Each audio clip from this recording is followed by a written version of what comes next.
Are live. Welcome to the Wartime MMA podcast with Tony, Alex, and Mike. We're just gonna hop in right into the prediction videos. We already filmed this once and it got corrupted, so we're gonna try to go pretty fast today. The early prelim openers: Jackson McVeigh, Zach Reese. I see this as a mirror matchup. They're pretty much both long, lanky, white jiu-jitsu guys with mediocre everything else. And the fact that Zach Reese is a fucking minus 400 favorite does make me want to pick Jackson McVeigh in an odds fight where I feel like these fighters are close, but the odds so heavily lean one way. I mean, with all this betting shit, you know what I mean? They might just switch that around real quick. So I'll be on the right side of that. This is a 50-50 fight, same way Del Val Bulgarian was. You know, odds didn't represent that, and you got to pick the underdogs in that scenario. And I think that's what you got to do with McVeigh. We've seen more Reese, less of McVeigh, but most of Reese's career has just been him getting fucked up. So I could see McVeigh TKO. I don't think there will be a submission on either side. Maybe Reese can sub McVeigh, but I think Bruno Ferreira is pretty decent, better than any opponent either of them have faced. Maybe Bekaev, but from what we've seen, I have to say Ferreira is the best.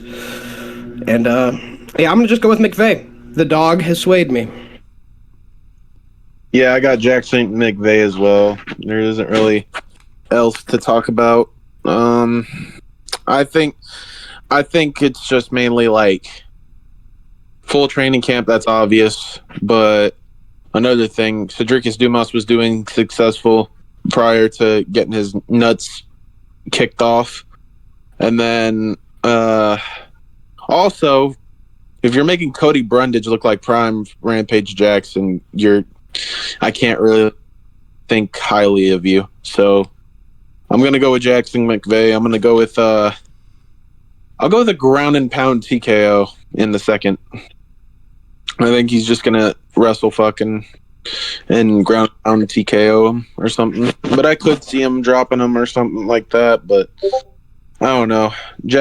I wasn't too keen on Jackson McVeigh's last fight, but it is Bruno Ferreira, so I'm not really gonna say anything too much badly. I'd rather see a person fight Bruno Ferreira and lose to them than make Cody Brundage look great. But anyways, enough me yapping. I got McVeigh second round TKO. Yeah, I think I'm going to make it a clean sweep as well. I think Alex said it best. I think the line in this fight is very wide. I think they're very similar. Both these fighters, both 6'4", both 77-inch reach middleweights. Zach Reese, ain't really nothing to write home about. Got slammed TKO by Cody Brundage. Lost in the first round to Azamat Bekaev. Got the no contest against Cedricus Dumas. Truth be told, I thought Dumas was looking all right prior to the dick kick. I thought he was holding his own. Neither of these guys is really special, but I agree with Alex as far as the sentiment of I think the line's wide, so I feel like it's more or less a 50-50 fight. Why not take a dog shot? And Zachary Reese, we've kind of seen more of him in the UFC. We've only seen the one fight for Jackson McVeigh, but I also agree with Alex's sentiment that Bruno Ferreira is the best common opponent between the two of them.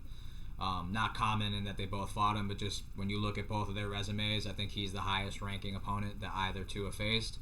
So I'm going to go to Jackson McVeigh, decision, upset win. I feel like him being on the full camp is going to benefit him well in this fight, especially the longer it goes. I feel like Zach Reese is he's a size merchant. He kind of uses his pressure in his frame. I don't think there's really too much skill necessarily. I will say he does have 2 submission wins to Jackson McVeigh having the 1 submission loss, but he's been knocked out before twice. I feel like on paper there's a better chance that Jackson McVeigh can land a big shot on the feet, more so than Zachary Reese can dominate him in the grappling. So I'm going to go with a Jackson McVeigh decision win. Upset. Clean sweep. Moving on to our next fight of the card, Daniel Marcos versus Miles Johns. I'm going to have to go with Daniel Marcos here. I honestly just see Miles Johns as a bit sloppy and a bit shit, which is disappointing because he was highly touted at one point. He does kind of have every ability to be a good fighter. He's big. He's small in stature, but he's built himself up, like muscular-wise. He's pretty big, strong, got good wrestling, got good boxing, but really, like, he's just never been able to put it together in an impressive manner against anybody worth anything. He's able to, have some really impressive performances against like Anderson Dos Santos, where he hit like a clean body shot, left hook up top, KO him. And that was nasty, but you got to remember, this dude got cut right after that fight. He was like 36 or 37, Brazilian with a losing record in the UFC. I honestly, he made Gene Matsumoto fight close. I think Gene Matsumoto is very Michael Johnson-esque, where he can, have a really close fight with Rob Font, which honestly isn't even aging well right now either. And then he'll kind of just turn around and have a scrap with Brad Katona. I always wasn't really sold on Gene Matsumoto. I feel like he's a bit too flashy, too bit showy, and kind of wants to give up position in order to try stupid shit like going for wheel kicks or throwing guillotines up and stuff like that. I don't really think Daniel Marcos has that problem. I think he's very disciplined and, nothing really exciting about him, but he's not going to wow you, but he's also not going to deviate from his game plan. He's going to use what he's good at, which is the kickboxing. He has all four limbs that he can use.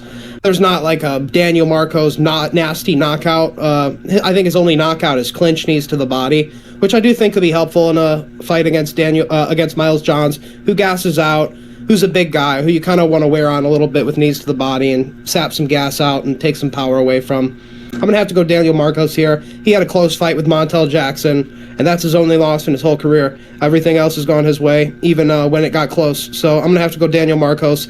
Miles Johnson, when it gets close, it doesn't go his way. So I'm going to go Daniel Marcos, comfortable 30-27 decision. Leg kicking, teeping, going in the clinch, fighting at range, whatever he has to do. Miles Johns just kind of winging shots like a tard, like he did against Felipe Lima, and embarrassing himself and his bloodline. Yeah, I agree. I got Daniel Marcos as well. I want to go with Miles Johns, but I don't know. I feel like Miles Johns is the type of person that Daniel Marcos would normally beat, make it into a competitive fight, into a decision. And I think that the dirty shit that Daniel Marcos does will also lead and factor into this fight, but not by a whole lot. I don't think like he'll be a major sway. I think the closer it is, they're going to favor it to Marcos as well, mainly due to the fact that we don't have many Peruvian fighters and shit that is successful, and they need him to bounce back from this Montel Jackson fight. So I think this will be a fight that Daniel Marcos will win, but I do have a feeling that'll look like probably. I do think he'll have some trouble in the third round because he does tend to tire, but I think Miles Johns' cardio ain't all that either, so who knows. I got Daniel Marcos as well. I got 30-27. I'll go with 30-27 as well. Yeah, we're going to make it back-to-back clean sweeps. Good one here in the bantamweight division. I'm a fan of both these guys. I like Miles Chapo John, and I like, Daniel Marcos. Better records, Marcos. But Miles Johns has had a pretty good competition. He's faced like the likes of Mario Batista, and I felt like he won his last fight against Gene Matsumoto. He fought Adrian Yanez. He's fought a lot of good guys at bantamweight. He has power. He has explosiveness, good wrestling, but his cardio has always been a bit of a concern for me. A fight that really showed itself, so to speak, was the John Castaneda fight for Miles Johns. As for Daniel Marcos, I think he's a very durable fighter, as all South American fighters traditionally are, him being Peruvian. Coming off his first professional loss against Montel Jackson. In his defense, I know the Montel Jackson loss is not aging well right now, obviously, coming off his last fight against Figueiredo. But Montel Jackson's a very tricky style in the bantamweight division. He's 5'10" with 75-inch reach, massive hands. That's just an odd style in a weight class that traditionally, the average height of the average fighter is near 5'7". He has a massive height and reach advantage. So that was a tough style for Marcos, and he was an underdog in that one. They favor him a lot in this one. I think there's a durability edge. I think there's a cardio edge in his favor. I think he's the better kicker. I think knees up the middle are an option. John's boxing has improved, and like I said, I thought he won his last fight against Matsumoto, but I think this is a bad style matchup for Miles Johns. I think Marcos is going to get better as the fight progresses. I think leg kicks are going to be there. I think knees are going to be there. I think he can hang in the boxing. I'm going for a third round TKO for Daniel Marcos. I think first round Miles Johns will come out, try to push up on Marcos, but second round, Marcos is going to be chipping away at that leg, and the shots are going to be coming easier to land. And by the third round, I think a pace would have been set that Miles Johns simply can't match. I'm going to go third round TKO, Daniel Marcos. Moving on to our next fight of the card, Tisha Pennington versus Denise Gomez. They make lesbians one of two ways, and these are the two ways. I got Tisha Pennington winning. I think her speed and her experience is going to take over this fight. I think Denise Gomez, she kind of is just relying on power. And in women's divisions, I really don't like that. You know, it's one thing to have power in the women's division, because a lot of girls don't. And it's nice that Denise Gomez does. But that's kind of a double-edged sword, because people with power tend to rely on it. And in a women's division where these bitches already suck, you know, sometimes Denise Gomez has some placement on her shots. And I'm like, okay, that was a good shot. And then Yasmin Yaragui goes on to lose every other fucking fight of her career by first round knockout. And I'm like, okay, maybe it was more of Yaragui than it was Denise Gomez. You know, and there's a lot of big, physical, lesbian, power punching, female strawweights that absolutely fucking blitz through Angela Hill. Or at least win the split decision. At least make it a split decision, and they will give it to you against Angela Hill. She couldn't do that. Angela Hill out-grappled her. She outclassed her on the feet and the ground. That's something Tisha Pennington can do as well. I see Tisha Pennington better on the ground and better on the feet. I like that her wife is her training partner, Raquel. She's got good boxing. She's a pretty powerful woman herself. 2 weight classes above Tisha. Decent grappling as well. In my opinion, like that's a pretty perfect training partner for somebody like Denise Gomez. And Raquel is probably going to have a lot better placement and combination shots than Denise Gomez does. I think Denise Gomez is kind of out there just slinging bullshit, whereas Tisha Torres has good footwork. She has good kicks. She kind of has the whole bag. And, there was moments where she should have been finished in that Dern fight in, like, certain submissions, and she just kept fighting out of them. Like, that Kimura was deep. Like, it was, like, a weird standing Kimura. But, if she had dropped, I think she would have got submitted. But she kept standing with, like, Dern's whole weight on her while she was getting her shoulder cranked and just puffed it out until she could get out. And I think grit is even harder to find in women's divisions than power is. So I think Tisha Torres takes this. The experience, the speed, the footwork, the whole package, I think, is just on the side of Tisha Torres outside of the power. But I don't think power is enough to go off of in women's MMA. Tisha Torres outclassing. 30-27. Maybe Denise gets her one round and drops her 29-28. But I think it'll be a clear-cut Tisha decision. Yeah. I like Tisha Torres. I do want to pick her to win, but the thing is, she doesn't do the best in decision factors against manlier women like herself in her community. But I got Denise Gomez. I think she's going to win via split decision. I think it will be a close fight, mainly, but because that's just how Tisha Torres is, bro. Like, she'll either have a very good fight where she looks impressive, or it is somewhat close, but it should go to Tisha, mainly off of just common sense, but they ended up giving it to the other opponent. I feel like it's going to be just a typical signature Tisha Torres type of fight where she looks very good in this fight. She's outlanding her and shit, but they end up giving Denise Gomez the win because she made it somewhat close, or she bloodied up Tisha's nose in one of the rounds and made it competitive in the later ends of the last round. So I don't know. I think I could just smell robbery in this one. So I got a 29-28 split decision for Denise Gomez. Tough fight here in the strawweight division. Clash style, so to speak. You have the older, more proven decisionator in Tisha Torres versus the younger, up-and-coming, more powerful prospect of Denise Gomez.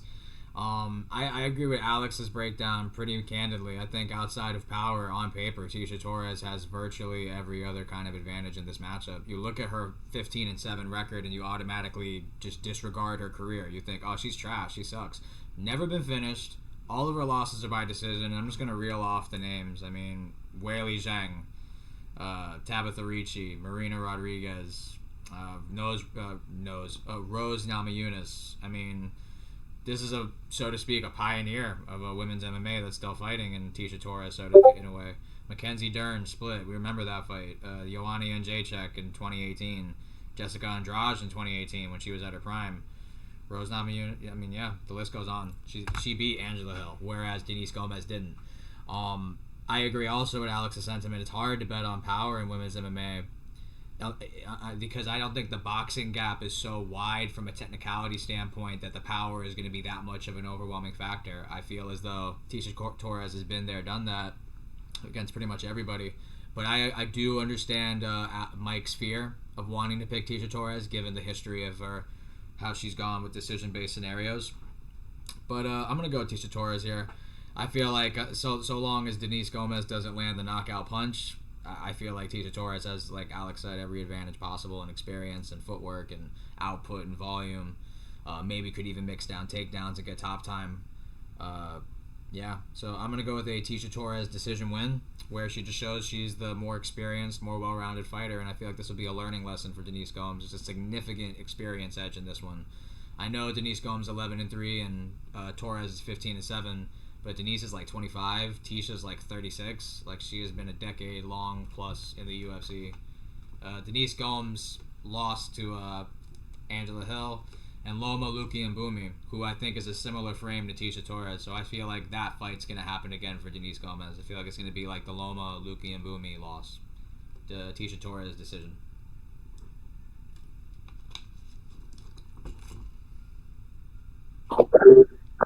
Moving on to our next fight of the card.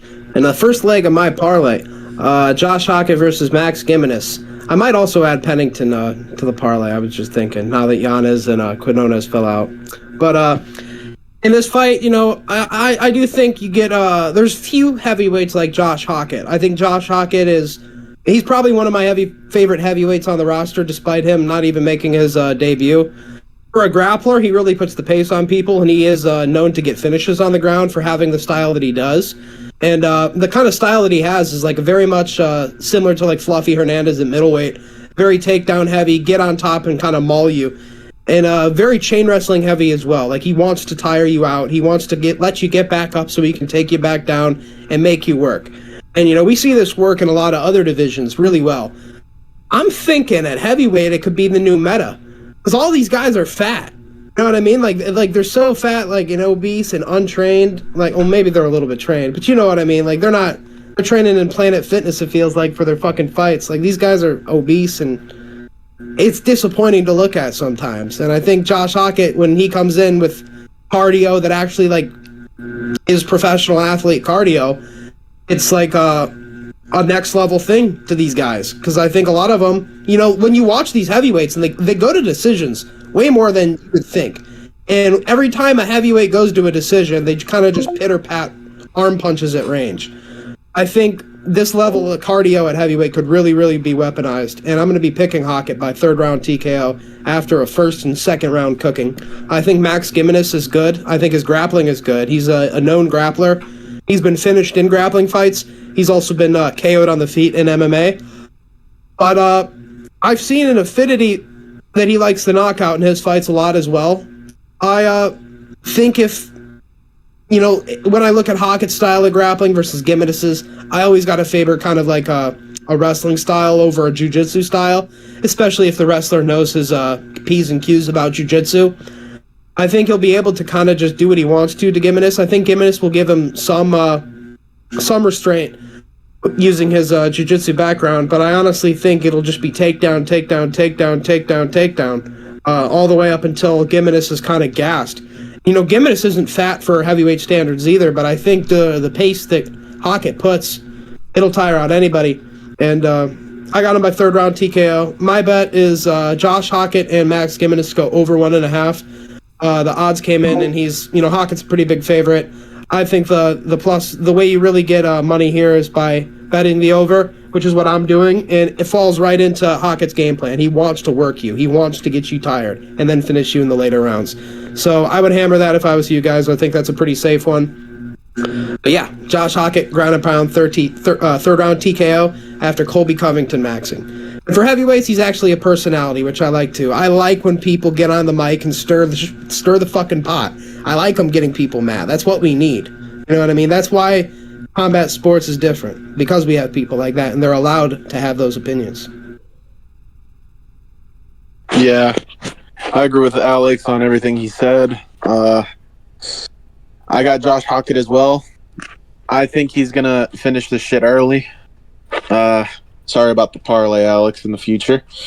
I just think that this is an easy fight for Josh Hockett to just steamroll and go on the mic and just start talking shit and just say something funny. Another thing that I agree with Alex on, I think Josh Hockett is very promotable for the sport, and I think we need this. And I'm tired of this. I'm tired of the MMA community like just giving people shit for just having a character. Like they give Ilya shit, they give Colby shit, they give certain other people shit. I get it; they're annoying, but that's the whole point of their shtick. Like they're trying to sell the fight, and they're trying to make this shit entertaining. Because I think especially now we definitely do need someone to stir the shit up in heavyweight. There's nobody that has any good promotional values. Like Tom's fun to watch, but if you watch a Tom Aspinall press conference, he's just gonna be like, "Yeah, Cyril Gane, he's a great fighter, a dirty fucking fighter, but he's a great fighter." Like I'm not trying to hear that shit. I'm trying to hear Josh Hockett just say some crazy shit, make fun of the NFL, and go on this whole fucking yap session of just being funny. But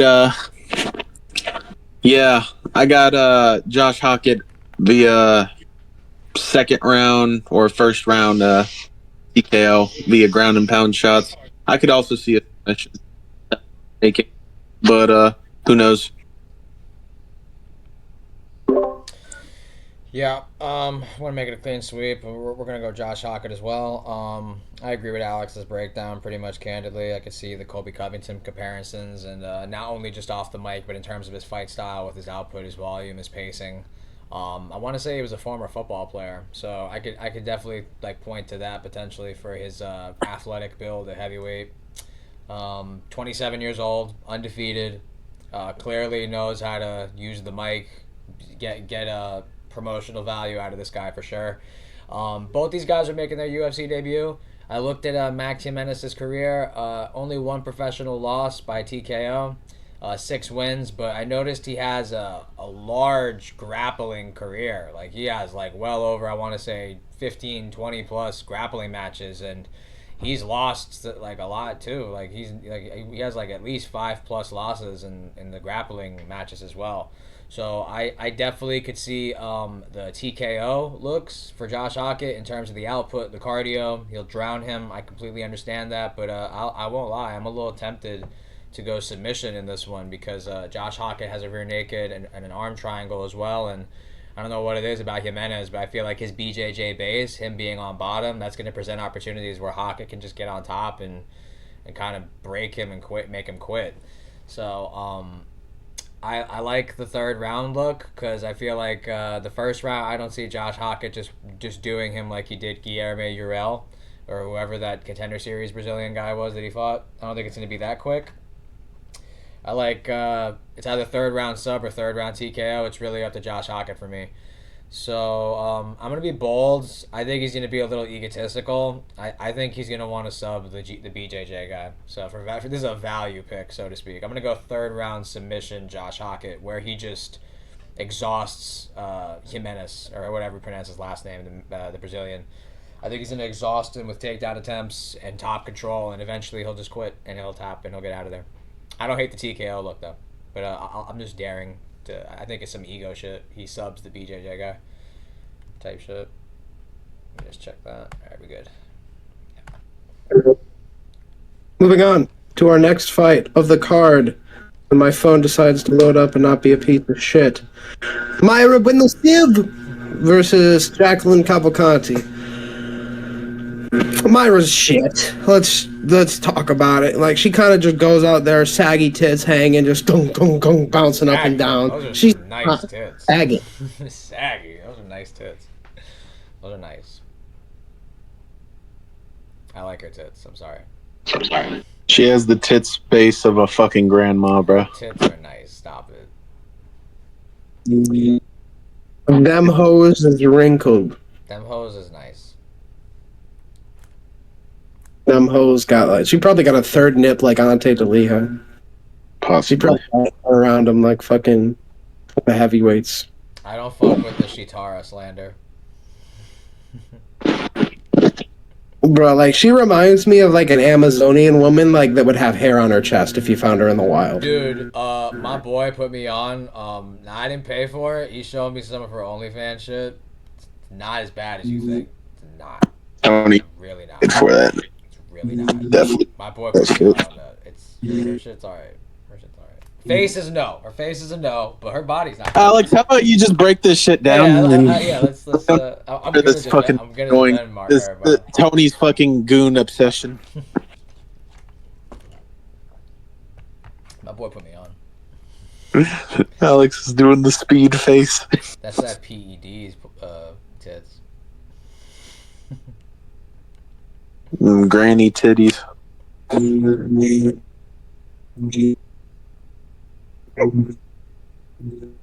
We're gonna move on. Yeah, we're good. If I think about it anymore, I'm gonna have a breakdown.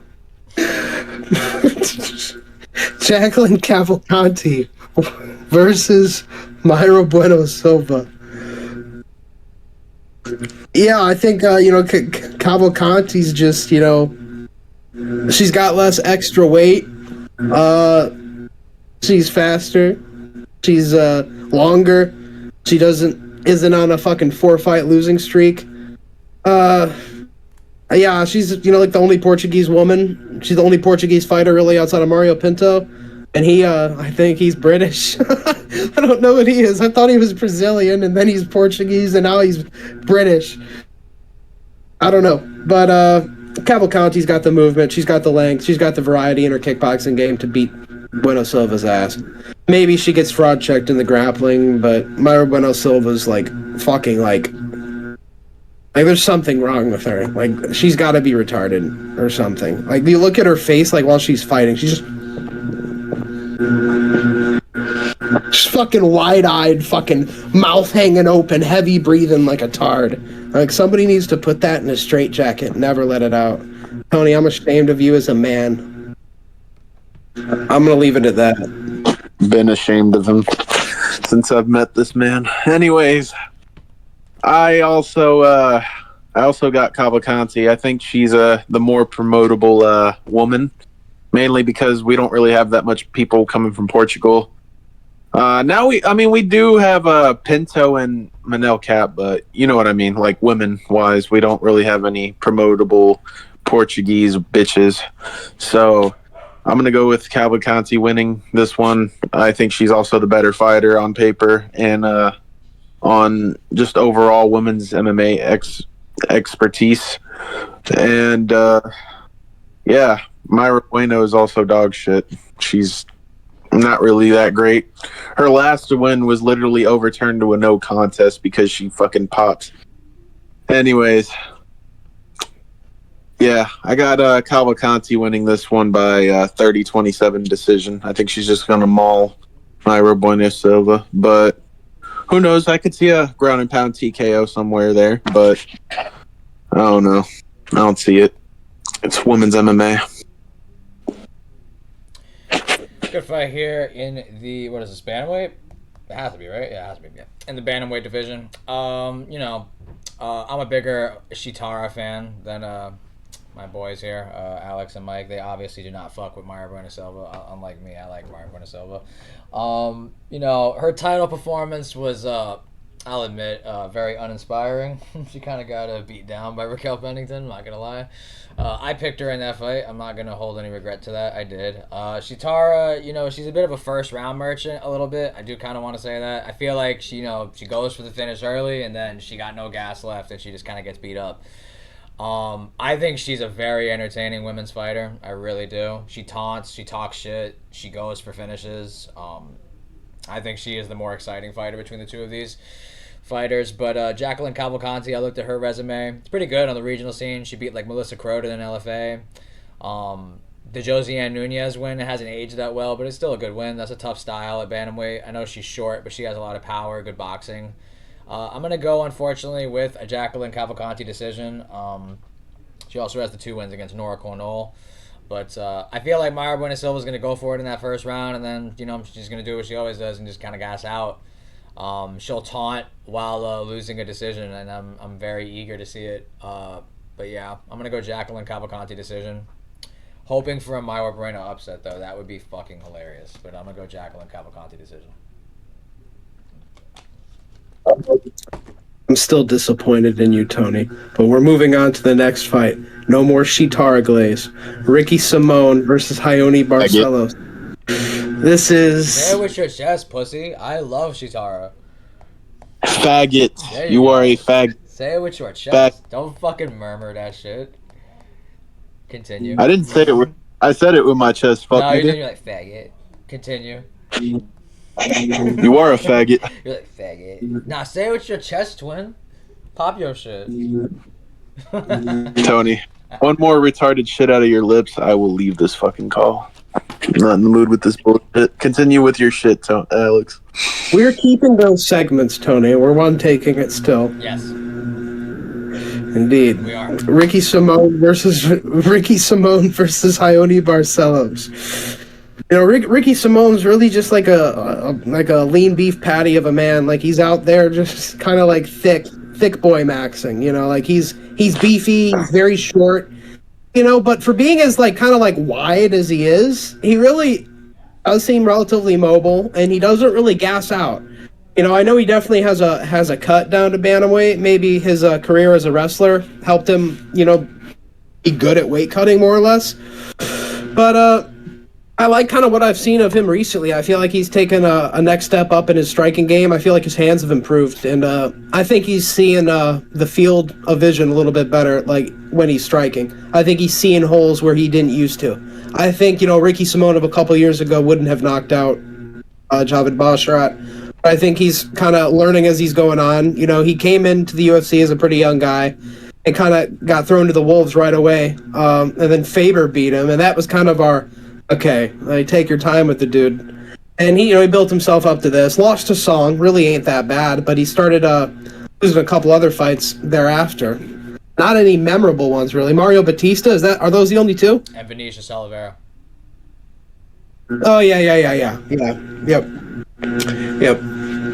But I think, honestly, Ricky's pretty good. All those 3 guys are ranked currently, and they're still good. So, I'm going to go Ricky to beat Ione Barcelos. I do see Ione Barcelos potentially getting the better of the striking. He's got good takedown defense, and I could see people picking him. I do think Ione Barcelos will be up on the numbers for as long as this fight lasts. But I think there's a key in knocking out Ione Barcelos that Umar showed and that Ricky Simone can recreate.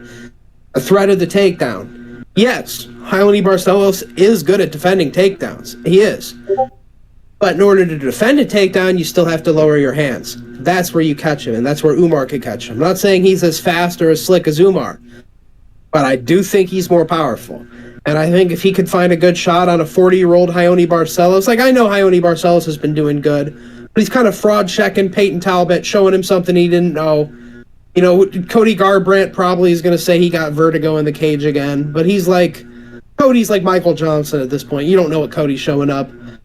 He has had good wins in his last fights, but I don't know if a very green Peyton Talbot and a very old end of his career Cody Garbrandt are really the most consistent of fighters. Whereas Ione Barcelos is very consistent. I think that's where he was able to win that fight. He was able to mix in the grappling, mix in his style of boxing, and put on an output on these guys.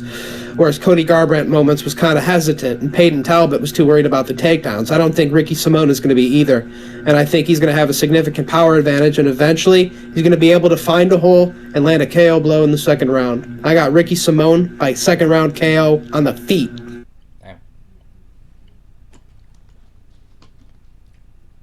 Yeah, I got Ricky Simone as well.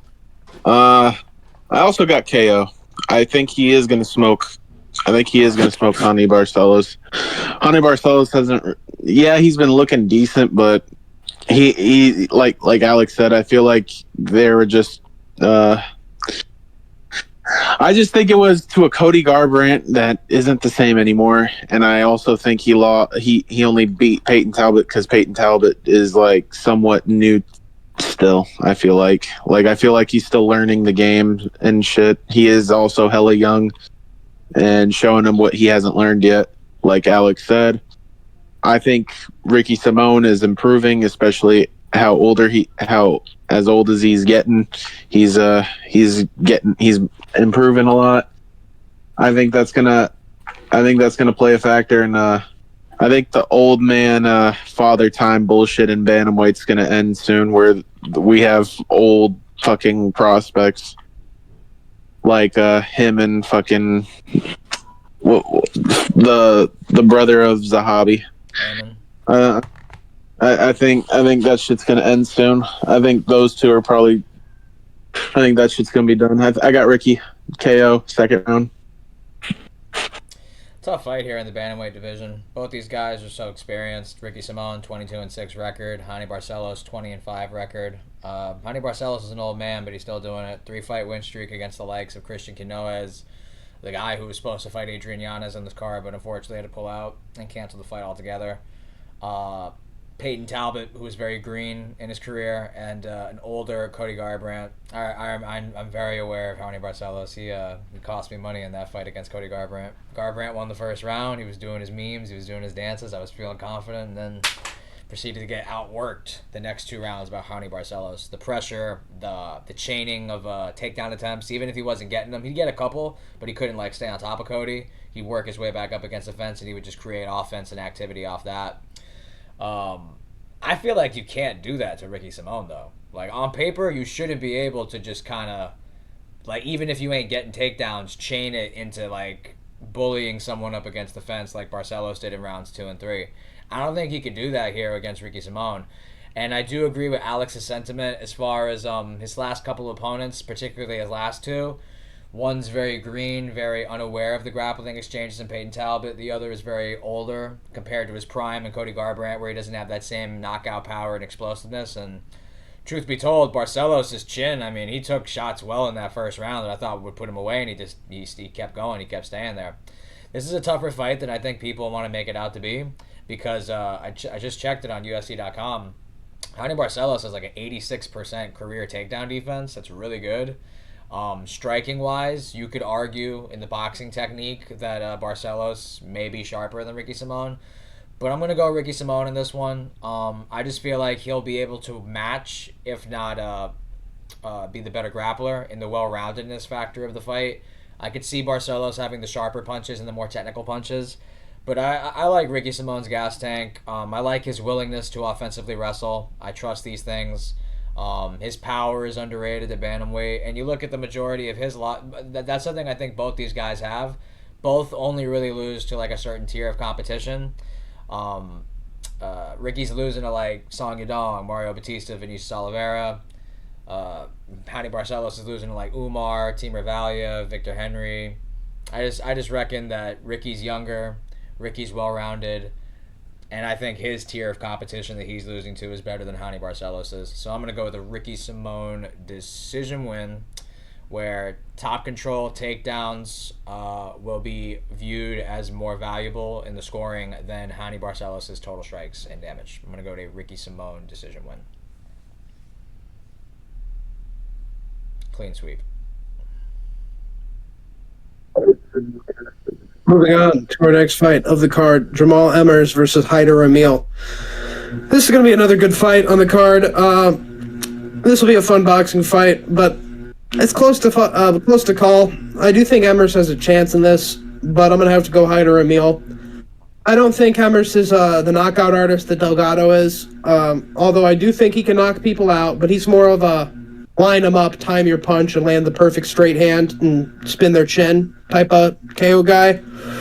And I think Haider Emil can avoid that for the most part, but he is a bit square, and he does kind of odd in to some degree. maybe he could find that shot. I wouldn't bet this fight. I'm going to tell you right now. I do think Emmer's KO is there. Hyder Emil kind of made his rise mostly last year in 2024 and in the beginning of this year. He is a bit old for a featherweight contender. I think he came onto the scene when he was like 34. I think he's 35 now. Good hands, pretty fast for an older guy, an older featherweight. Getting KO'd like that as an older guy, I really don't like. I'm still going to trust him here. I think he could put pressure on Emmers, and I think that's the key to knocking out Emmers. Same way Landwehr did, and I don't think Landwehr is anywhere near the level of striker or have anywhere near the power that Hyder Emil has. Landwehr kind of needs it to get into the later rounds, I feel like, to get a TKO. But he was able to get Emmers out of there in round one just by consistently eating what he had to offer and applying pressure. Hyder Emil can do that. I can see him doing the same thing that Nate the Train did, but even better. Kind of walk down, body, head, and Emmers might just that'll probably be enough to finish him. And I do think Hyder can do that, and he can come back. You know, he fought a little too aggressive against Delgado. I think he'll come in slightly more measured and put a kind of calculated pressure on his opponent like he's known for and not fight like a retard. I'm going to go Hyder Emil, first round TKO by the end of the round. I think it'll be a fun round. It'll be a one-round fight, but it'll be a fun fight. End of the first round, they're both scrapping. Hyder Emil gets the body shots going, kind of takes control of the cage, gets Emmers kind of towards back of the cage, body, head down. TKO, Hyder Emil, end of first. Yeah, I concur. I also got Hyder Emil as well. I do see a Jamal Emmers KO possible. It is possible for Hyder Emil to get knocked out in this fight.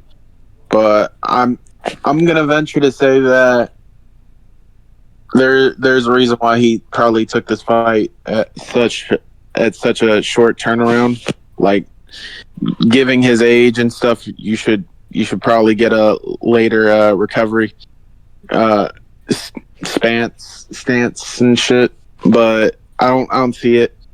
I don't see Hyder Emil losing. I feel like Jamal Emmers is not really the best person, but I do see what Alex is talking about though.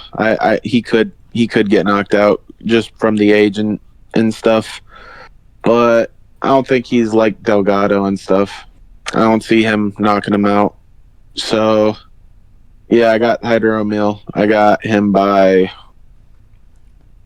I'm gonna go with decision, 29-28 decision, where Hyder Emil gets dropped.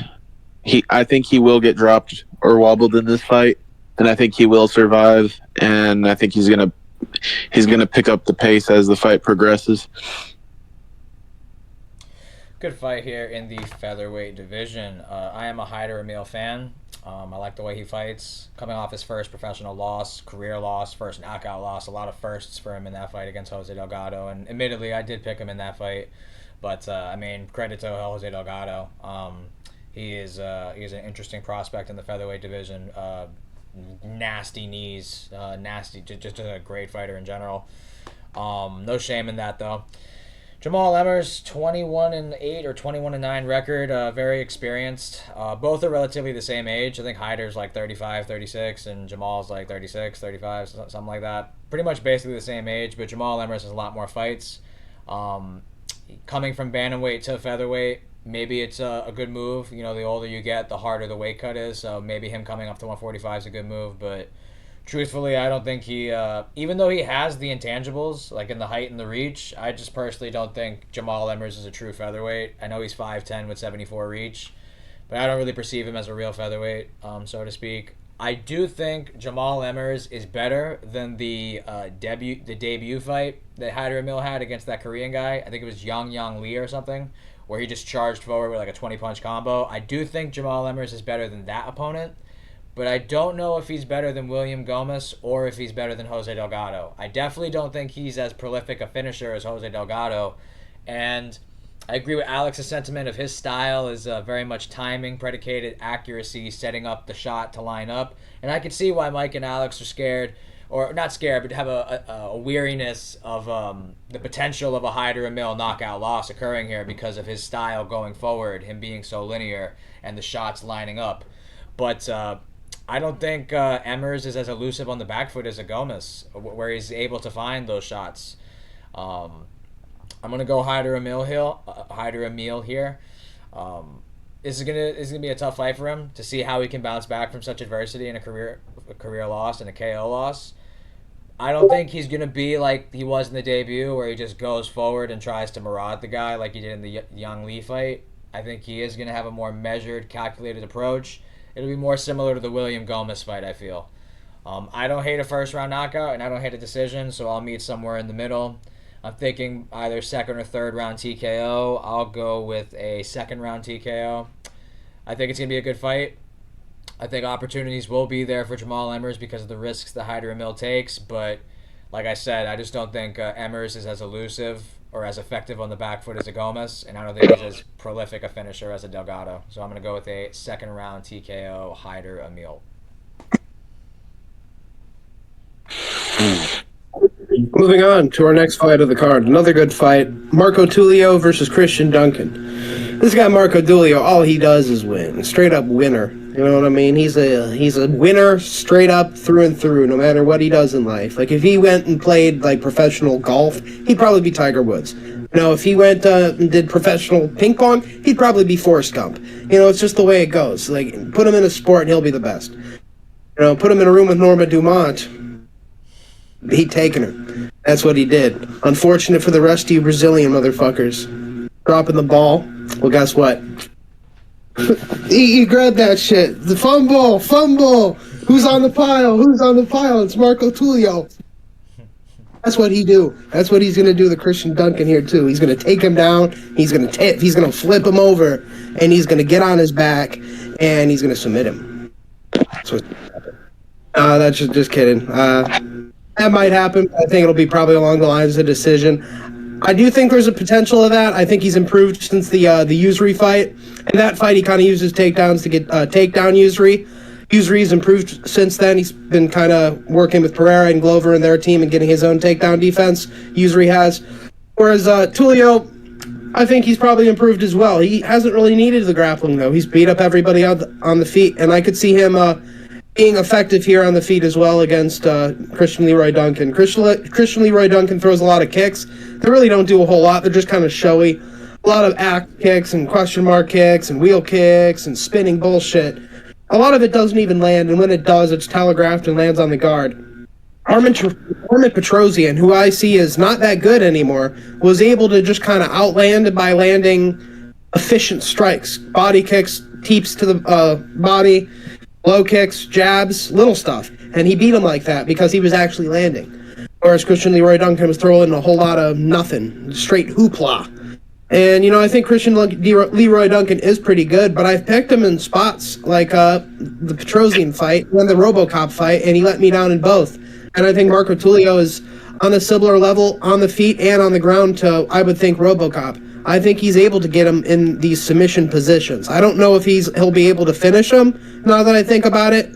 If RoboCop wasn't able to, and I rate RoboCop's jiu-jitsu game because I've seen more out of it better than Tulio's.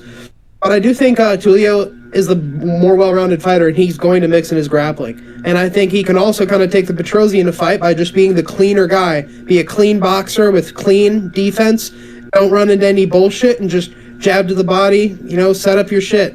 And just tap, tap, tap. You know, that's not really Tulio's way, but I mean, man, that head movement's good. Maybe he could catch him. You know, you never know.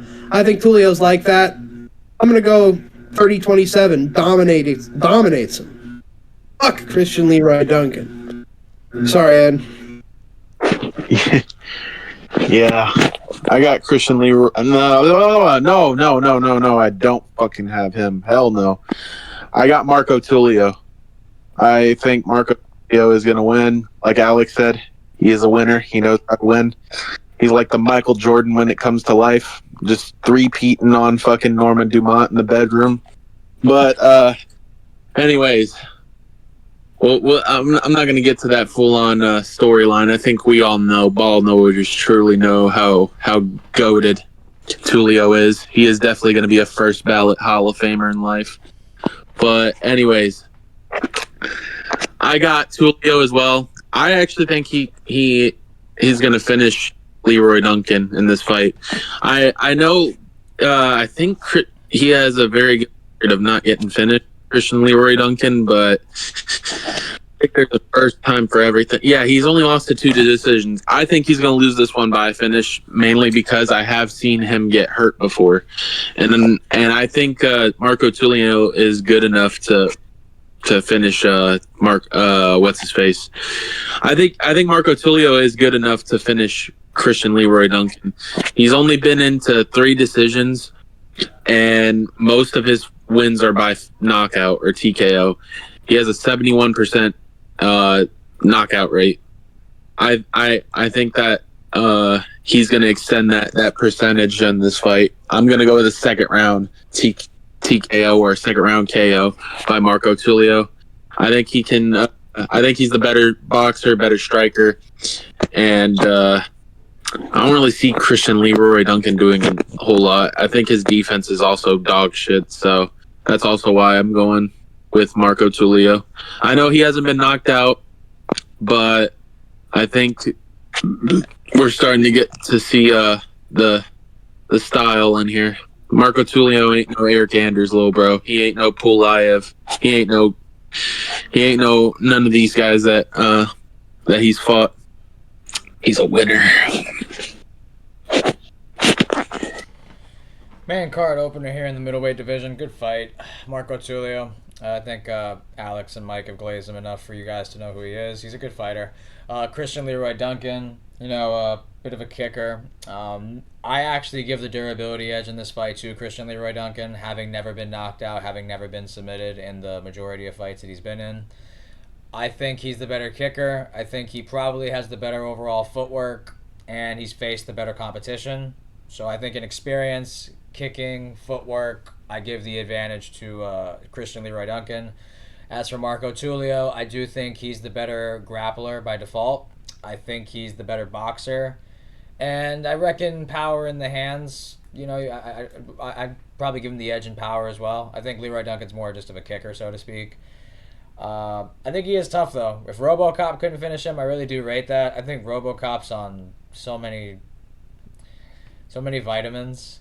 For him not to get finished in that fight is interesting. I think that was a fight where he might have got hurt in as well. But I'm going to go Marco Tulio, clean sweep. I'm going to go decision. I think he gets takedowns when he needs to. I think he is able to deal with the kicks of Leroy Duncan well, try to evade them, try to sidestep out of the way, maybe take him at the guard. But he'll find enough entry distance to get the takedown, and he'll win a decision. So I'm going to go with a Marco Tulio decision win. And what could be, honestly, a competitive fight. I think Leroy Duncan could have a good showing here as well in a decision loss. But I'm going to go Marco Tulio by decision.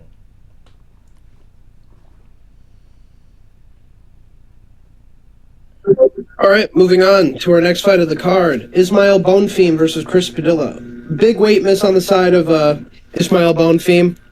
He, if anybody has their chips on Bonfim, take them off now, I guess. We were going to pick Chris Padilla anyway.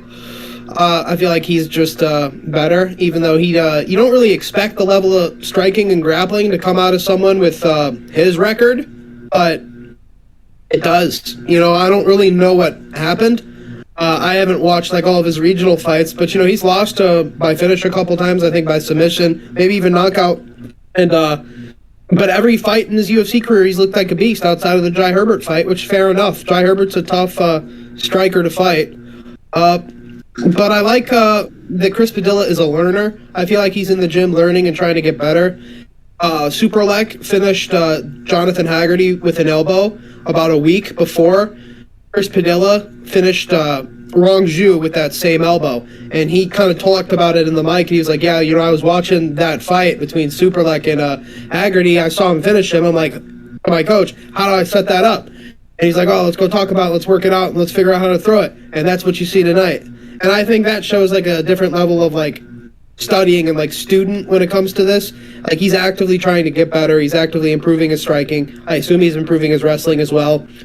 That's why he's not the same guy he was on the regionals, in my opinion. So I think that record is a bit deceiving. I think in this sort of fight, Ismail Bonfim, had more hype than at one point than Chris Padilla ever has. after he kind of knocked out McKinney. But, with he hasn't looked that great. He fought Vince Pichel and made it look close on the feet against an old man that got cut right after that. He's coming in overweight this time. I think he's the lesser Bonfim brother. Never really showed a grappling like his older brother either. I think Chris Pidella's got the significant wrestling advantage here as well. I don't see Ismael couching him up with some fluke sub, like a guillotine, like his brother is able to do often. I think this is going to be mostly on the feet until Padilla gets takedowns. And I think on the feet, there's something up with Bonfim. He doesn't look great. Lately he hasn't looked great, and now with this weight cut, I really don't believe in him. I do believe in Padilla. I'm going to pick Padilla. I was going to pick a decision. After this weight miss, I think he's going to find a KO on the feet, a TKO. I'm going to say second round TKO, late second round TKO, Chris Padilla. I'm not sure what exactly. I'm going to say body shots start it because he missed weight. Body shots work against people that miss weight. Yeah, I agree with Alex. I got Chris Padilla as well. Not really a shock, especially after the weight miss. I never really thought prior to the weight miss that Bonfim was all that, to be honest with you. He knocked out Terrence McKinney. Wow. Congratulations. I like Terrence McKinney, but anybody's done it at this point. I'm not really too shocked about it. But yeah, I got Padilla as well. I think he's also going to finish Bonfim. I think I predicted it before in the video that we tried to film but never got through. But I'm gonna continue going with it. I think even if he did miss weight, I think he could finish him. I don't really like the defense of Bonfim, and he is too. I don't know. I think he's just very hittable, and I like Chris Padilla's hands. He's very good and very fun to watch. His record may not speak for his fighting style, but I'm telling you, he's very fun to watch and very good to watch on the feet for sure.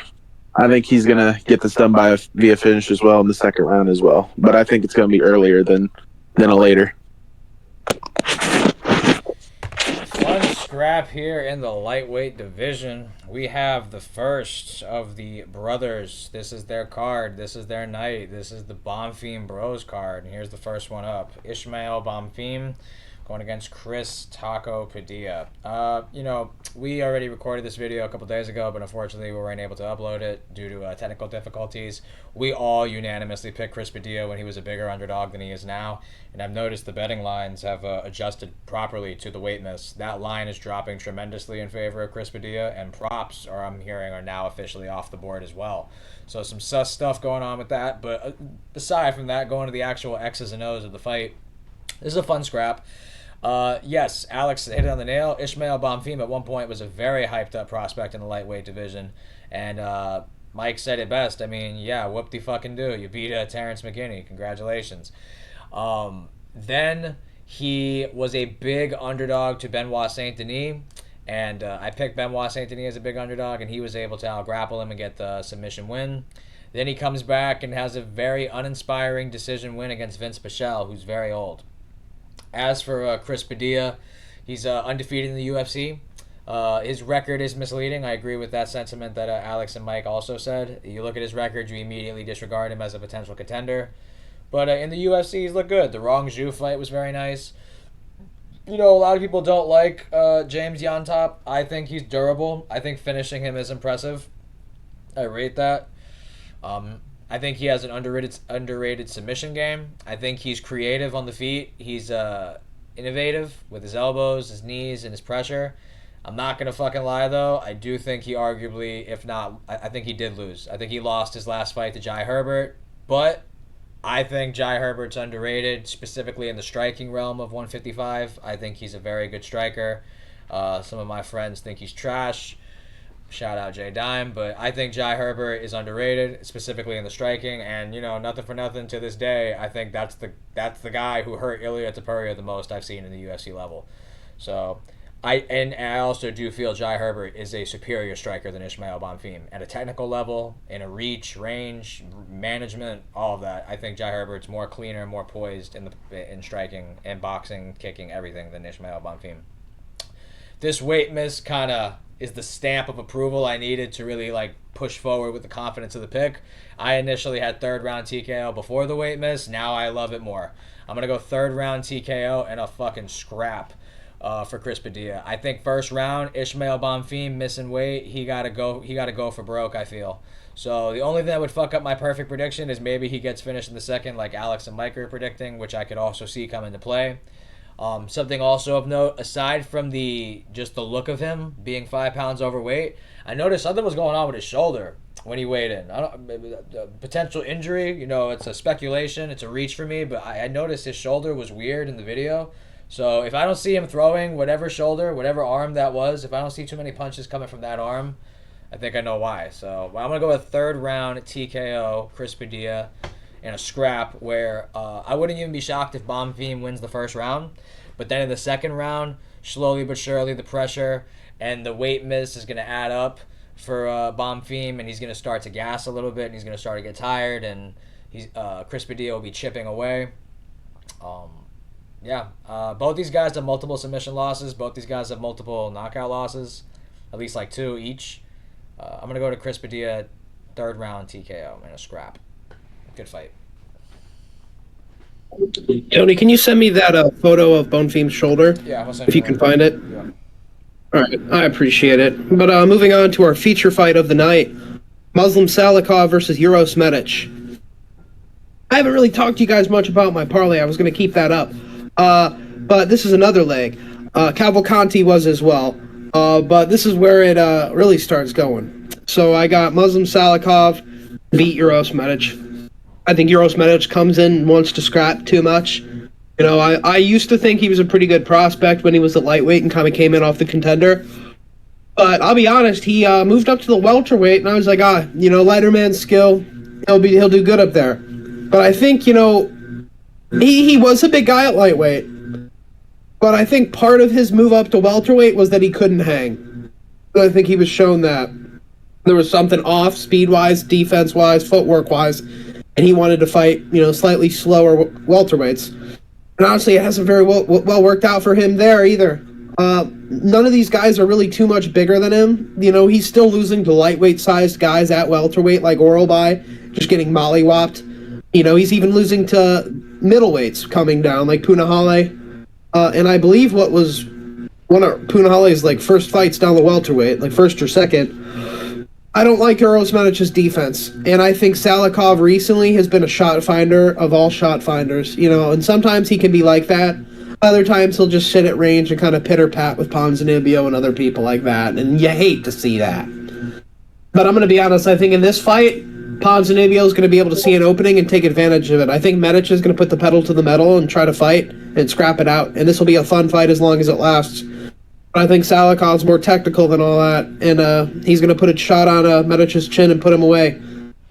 I'm thinking it'll be a straight right hand or like an overhand or something like that, but I could see it being like a nasty kick or knee or wheel kick. I like Medic. I like the way he kind of just throws caution to the wind and makes it a fun scrap. But I think there's something to be desired there with his defense and his kind of just aggression. I feel like he's open. So I'm going to go, and he really got no power. For, being a scrapper, you got no, real power. So I'm going to go Muslim Salikov, first round KO, and another 1-round scrap. Yeah, I agree. I got Muslim Salikov as well. I think he's going to knock out Medic, unfortunately. I do want Medic to win. I don't mind either or, to be honest with you. Muslim Salikov's good and all, but I want Medic to win mainly because I think he just brings it, and I think it's safe to say, I know Medic ain't the best. Ain't the best and stuff like that. I don't really know his age either, but we're probably more likely to get more fights from Medic than Salikov himself. But Salikov brings fights. He's pretty fun to watch as well, especially when he gets these knockouts. I think he is going to knock out Medic. Unfortunately, I think Salikov is better at finding shots compared to Punelli and the dude that he fought his last fight. I I know Medic won that one, but he was getting rocked a couple times, and I ain't gonna lie, I was biting my nails in that fight because I picked him to win in the prediction video, I think, that we did. But yeah, enough me yapping. I got Muslim Salikov, second round knockout. I could see this ending earlier, though. Good scrap here on the main card of the welterweight division. You have Muslim Salikov, 22-5 record, going against Uros, the Doctor, Medic, who I believe is 11-3, if I'm not mistaken. Good fight here, Serbia versus Russia. Muslim Salikov, I do believe, not only in an MMA standpoint, but also in just another combat sport in Sanda. And I think I'm saying that right. It's like a kung fu brand of sambo. He has an illustrious career in that as well. So, just in general, in all combat sport. Say again? Chinese kickboxing. Yeah, Chinese kickboxing. He's very good. Muslim Salikov's the better technical striker. I think he has the cleaner form in the kicks and the punches. And the experience is very much in his favor. 22-5 record in MMA, and I can only imagine how many fights he's had in Chinese kickboxing. As for Uros Medic, dude's a dog, bro. Maybe not in terms of like the ability to come back from adversity, but even then, he did display that in his last fight. I'm just talking about, this is a dude who's gonna go for it. 100% finish rate. He is kill or be killed. Like, he has never been to a decision in his career. Uros Medic is a fun watch if you've never seen him. Either he gets killed or he kills. That's how it goes. Admittedly, I did pick against Uros Medic in his last fight. I picked Gilbert Urbina. I think I'm saying that right. Urbina, his last opponent, and he cracked him. And he dropped him, like Mike was saying in his last fight. And I think Alex and Mike both did pick Uros Medic, and I was the only one that reached with Urbina. But he was able to get up, pop right back up, and put his lights out. Now, admittedly, Muslim Salikov is a better fighter overall than Urbina. I feel like you have to say that. His 5 professional losses are not bad. I mean, he's only losing to the likes of Randy Brown, Nicholas Dalby, Li Jingliang. I mean, those are more than half of his losses, and I think those are all credible welterweights. As for Uros Medic, he loses to Punele Soriano, he loses to Miktabek Orbalal, and he loses to Jalen Turner. I think a finish is going to occur in this fight. Medic doesn't go to decision, and I feel like with the age factor for Muslim Salikov, I do think the longer the fight goes, I guess I'd favor Muslim, just because he's been a decision more frequently in his career than Uros has by default. But nonetheless, he still is a 41-year-old man. I picked against Muslim Salikov. I think we all did in his last fight with Carlos Leal, and I was shocked and stunned to see what had occurred. He delivered his first professional TKO loss to Carlos Leal. Enough of my yapping. I'm actually going to go Uros Medic in this one. I think he has the size advantage, so to speak. It's nothing drastic, but he is taller and longer. I do understand Muslim Salikov is the more experienced fighter, and he has the better resume, and he's the better striker. So all of those things lined up, he should be the favorite. But for him not to be the favorite, I think that's interesting. I think someone's getting knocked the fuck out, and I'm gonna go Uros Medic. I think I'll go second round TKO Uros Medic in a firefight. I think this is gonna be a fantastic watch. Even though he delivered a TKO loss with his hands the last time out, or not even a TKO, a KO loss in his last fight, Muslim Salikov, I feel like he's going to want to keep things at kicking range, while Uros Medic is going to be the one who wants to get things close. And I could see a clinch exchange where a knee up the middle hurts Muslim Salikov to the body, and then Uros Medic goes up top and flurries him. I'm going to go to second round TKO for the Doctor. Fun fight. Uros Medic maxing. Oh, yeah. Yeah, Sanda is Chinese kickboxing, Tony. It's the same thing. Gotcha. It's not Sambo. It's kickboxing, more or less. That's what it was. Might be slightly different rules, but it's kickboxing. Gotcha. Moving on to our co-main event of the night, which should not be the co-main event, I'll be honest. Salikov and Medic should be, or Edermeal or Morales, or there was another fight earlier on the card that was good too that I'm not thinking of. Yeah, this is the co-main event. We get Matt Schnell versus Joseph Morales. Flyweights, Matt Schnell sucks. Joseph Morales might be actually pretty good. It'll be cool to see what he's doing, but he shouldn't be in the co-main event. I've seen better prelim openers on Apex cards than the co-main event of this card, and I feel like they've been doing that on purpose. Like they want to stretch the better fights in different parts of the card, so the whole Apex card is watchable. But this will be a grappling fight, I think, mostly. I think, weirdly enough, Matt Schnell's method to victory is boxing and trying to keep it on the feet and just kind of threaten grappling. Morales probably could compete there as well and potentially even KO him. I think this will be a grappling fight mostly. I think Morales has got the better top game. He's more of a wrestler style of jiu-jitsu guy. I think he's going to take down Matt Schnell and beat the shit out of him. I'm going to just say that. I think he's going to ground and pound TKO him. I think there's a fine line between Jimmy Flick and Joseph Morales at this point in all of their careers. And to make it close with Jimmy Flick kind of just tells me where you're at. And in hindsight, getting KO'd by Steve Erceg, not a good look. I get like Steve Erceg can have some good timing, but he really has no crack on his shots.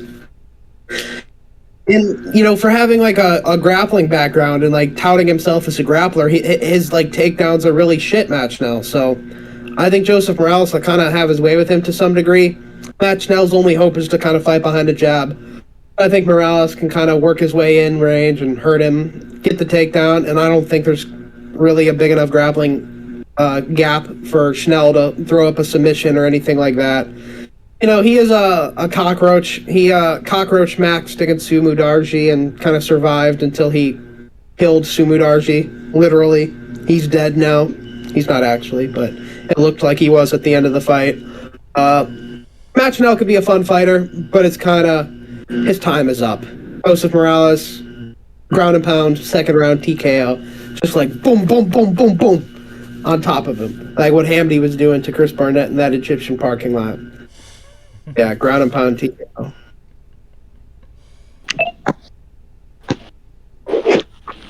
Yeah, I agree. I got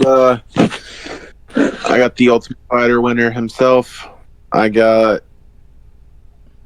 Joseph Morales beating the shit out of Matt Schnell. I don't think Matt Schnell's good.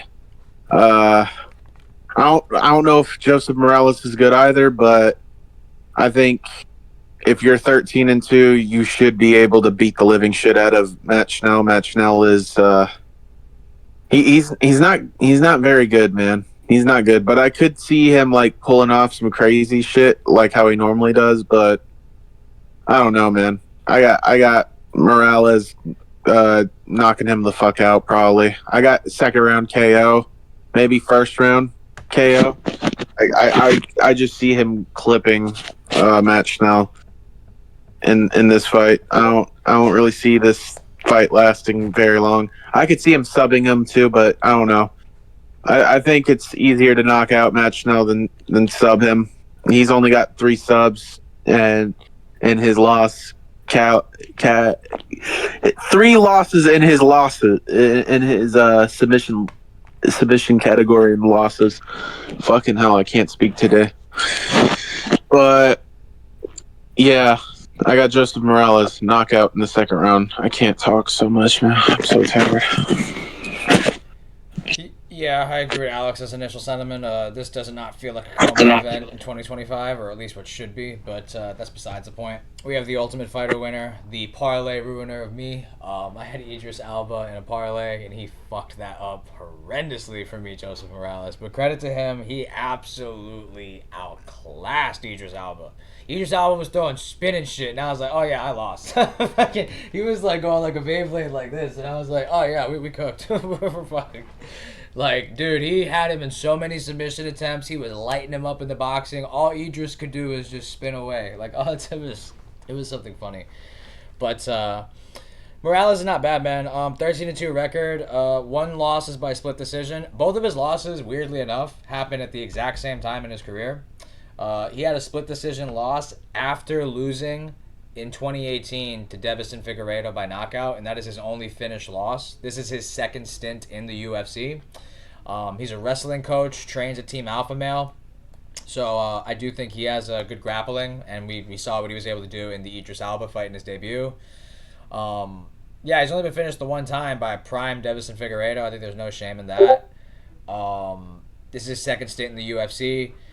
As for Matt Schnell, I do think he has the advantage in experience, and that does go far. I do believe he has fought the better guys than Joseph Morales, but I think these two guys are in two different phases of their career. Matt Schnell is seeing the light at the end of the tunnel. Joseph Morales has just gotten his second chance back, and when you get that second chance, it's like this in the UFC. If you get cut, it's for a reason, but it's not rare that they sign you. My bad, Alex. What were you gonna say?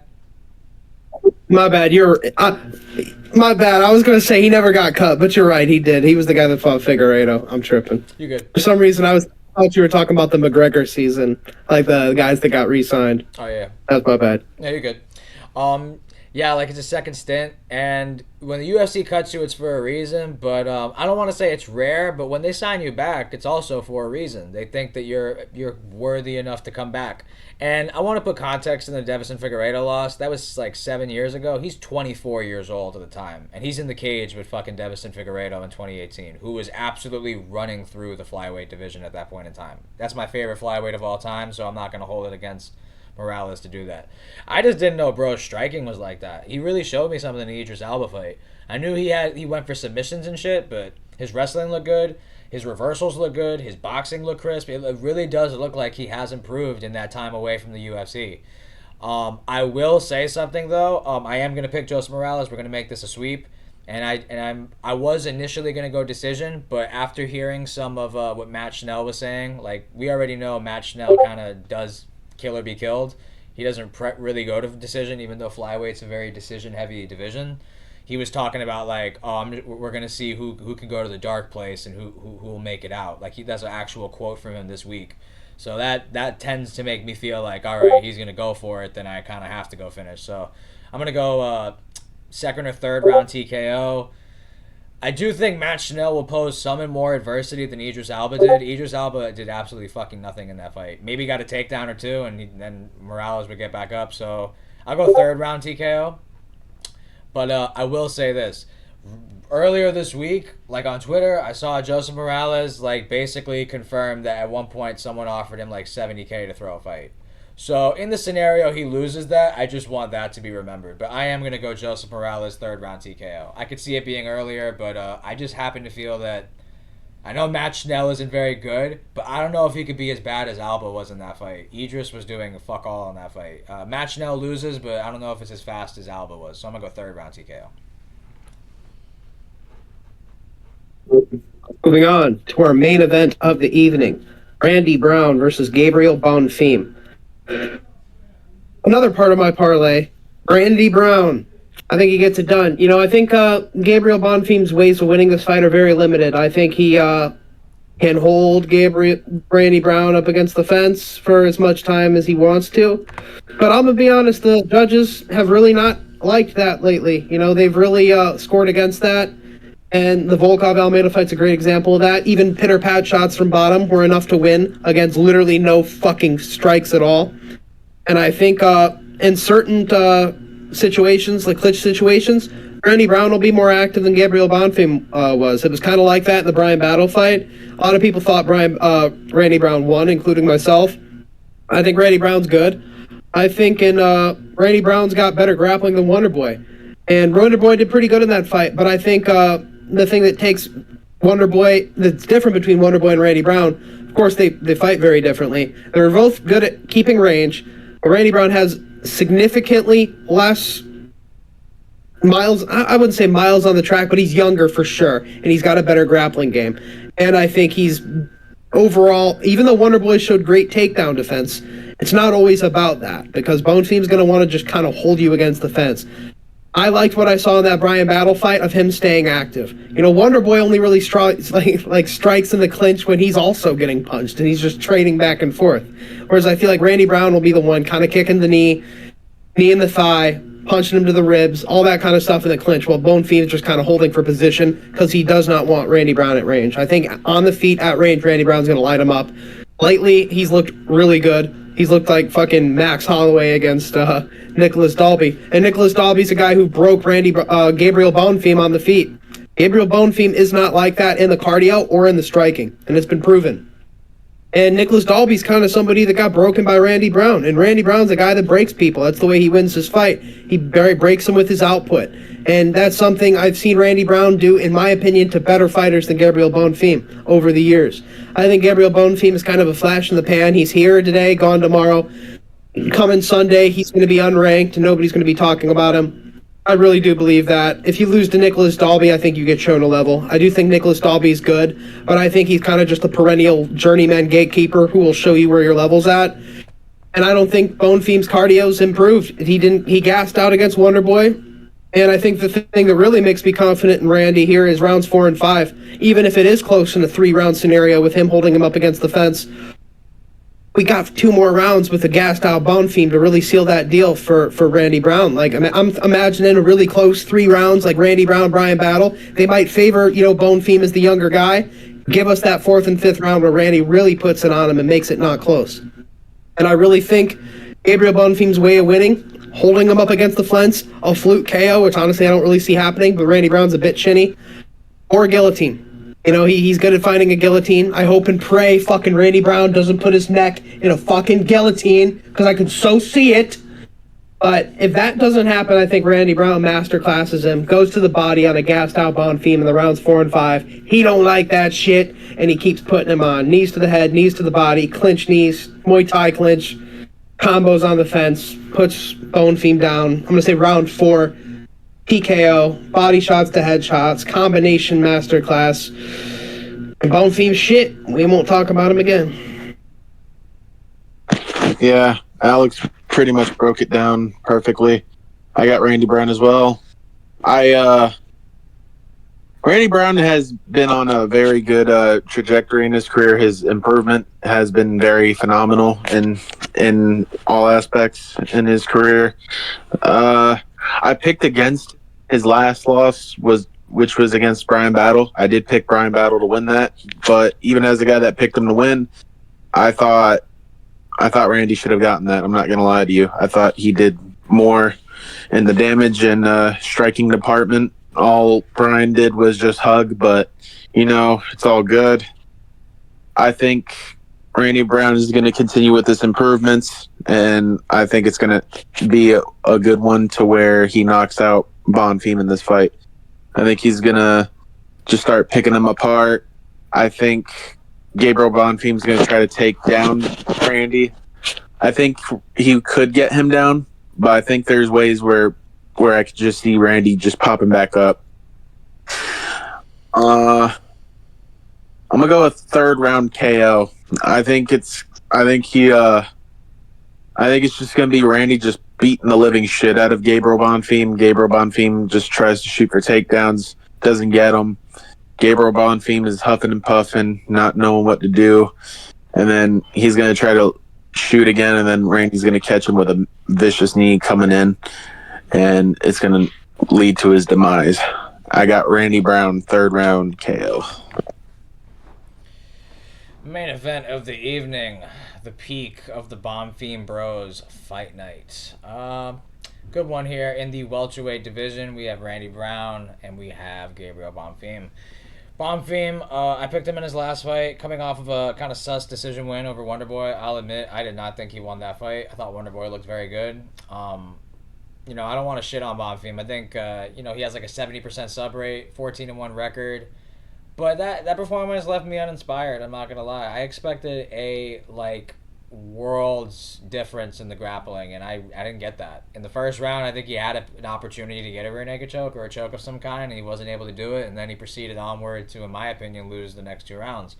But he got his hand raised because he's the younger guy, better record, yada, yada. He's not bad, but I don't think he's what he's made out to be, so to speak. I think his striking isn't crazy. I think it's okay for a grappler. I think his submission game, now to an extent, is overrated. I feel like he was supposed to do whatever he wanted to on the ground with Wonderboy, and he wasn't able to do that.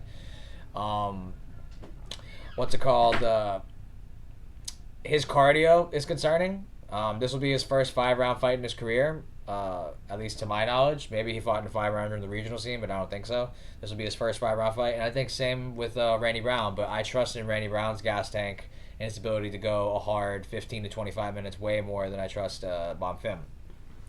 You look at Randy Brown's resume in his last 10 fights, he's 8-2, and the 2 losses are JDM, where he clubbed and subbed him, who's the reigning champion of the world, who's going to fight next week in the main event, and Brian Battle. I don't know, if I can definitively say Bonfim is better than Brian Battle. I think they're right about the same ballpark, but what needs to be noted about that fight, I have money on Randy Brown in that fight, and I was obviously pissed off. I felt like he won the fight. But Brian Battle won that fight off of clinch control, and he missed weight going into that fight. So those are 2 factors I feel like my only real concerns, honestly. Obviously, aside from the meme guillotine threat of what Alex was saying, because Randy Brown does have some submission losses on his record. He has a rear naked choke loss to JDM and a rear naked choke loss to Mike Graves. So aside from submission threat, and just getting clinched up against the fence, those are my only real concerns for Randy Brown in this fight. Outside of that, we have the bigger fighter. We have the more experienced fighter. I think he's got better footwork. I think knees and kicks are going to be part of the arsenal in this one. I love his jab. I love Randy Brown's jab. I mean, in theory, he really should be 9-1 in his last 10 with his only loss coming to the champion. But he lost the Ryan Battle fight. He got out clinched in 15 minutes. If that's a 5-round fight, I think Randy Brown pulls that one out. I think he beats Brian Battle if that's a 5-round fight. But he didn't have enough time to work in the 15-minute time span. He will have a full 25 in this one. Everyone's expecting Bonfim Bros to go crazy on this card. I think they get exposed on this card. We already picked against Ishmael in a clean sweep, so it's only fitting that I make it a clean sweep here as well. We're going against both of them. Give me Randy Brown with a championship rounds TKO. I'm torn between 4th and 5th. Alex, what'd you go with, 4th? Yeah. I'll second you on that. I don't know if Bonfim could see a 5th round the way his gas tank looks for me. So I'm going to go 4th round TKO. Randy Brown in this one. I could see the first 2 rounds being close because that's the best and most optimal I'm expecting Bonfim to be with his grappling exchanges and his takedown attempts. But I feel like even if Randy Brown loses the first 2 rounds and it's just him up against the fence losing control time, I'm loving that situation. Because at that point, I'm feeling like, okay, that's Bonfim's best punch. That's his best shot, and he couldn't do anything with it. So even if Randy Brown's down 2-0, I think he'll do enough work in the 3rd and break him in the 4th where we could really see Bonfim crack. Everyone's expecting the Bonfim Bros, but I'm going to go Randy Brown in the upset.